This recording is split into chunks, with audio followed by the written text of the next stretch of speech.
My name is Falcon. I'm the senior partner of the House of NyghtFalcon, and today we're going to be working on creating a DNG camera profile for the Pentax, now Ryco Imaging 645D. To do that, we're going to use X-Rite's Color Checker Passport. The process will be very straightforward and simple.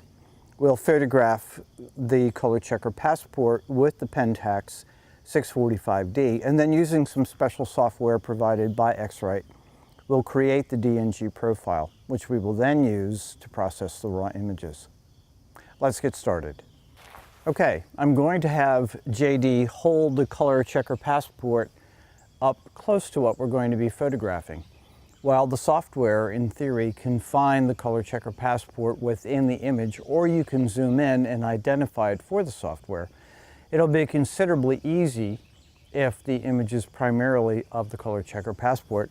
So I'm going to come in as close as I can with the 645D. And once I do that, I'm going to take a photograph, get another one. And now we're going to load the software on the laptop and create the DNG color profile. So the first thing we're going to do now is drag and drop one of the images that we took earlier of the Color Checker Passport directly into the software. Using his Wacom Intuos 4 tablet, JD is going to be dragging and dropping the raw image from the 645D into the calibration software.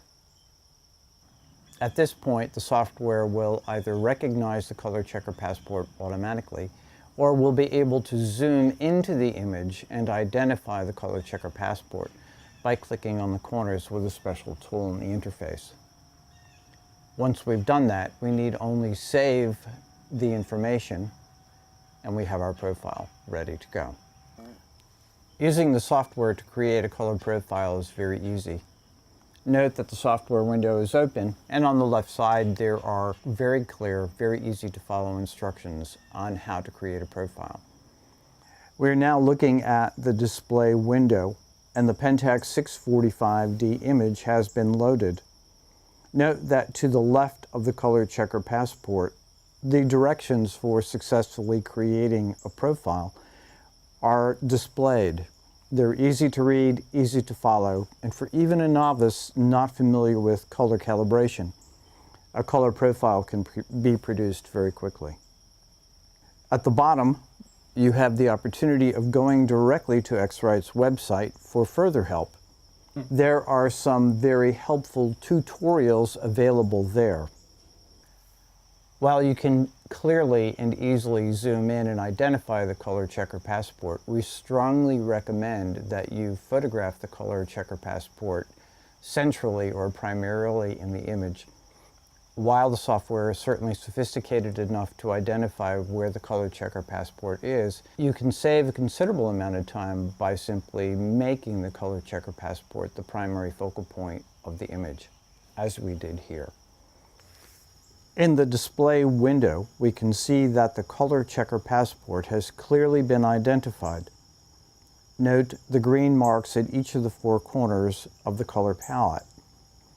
If the software had not identified the Color Checker Passport, there are tools to the right edge that will allow you to tell the software exactly where the Color Checker Passport is.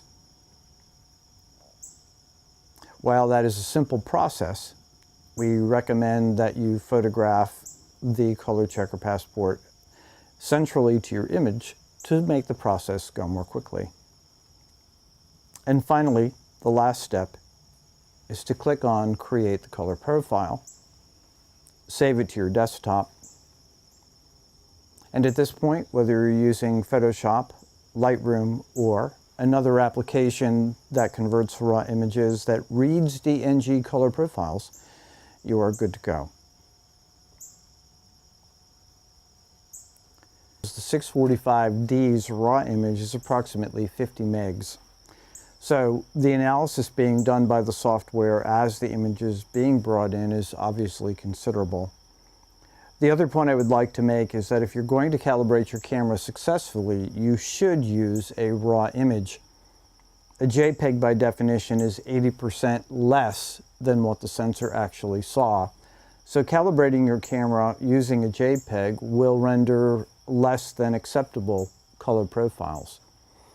Even if you don't use RAW as part of your workflow, which we strongly would recommend you should do, you can still take a RAW image of the Color Checker Passport and use that for calibration purposes. So from the time from beginning to end here, we could have done this in less than 5 minutes. In order to get the kind of color calibration from a camera that's required in commercial work, that is a very small, expensive time, and certainly well worth the effort. So thank you for joining us today, and we look forward to your using this product successfully in the field. On behalf of X-Rite, Ricoh Imaging, and the House of NyghtFalcon, thank you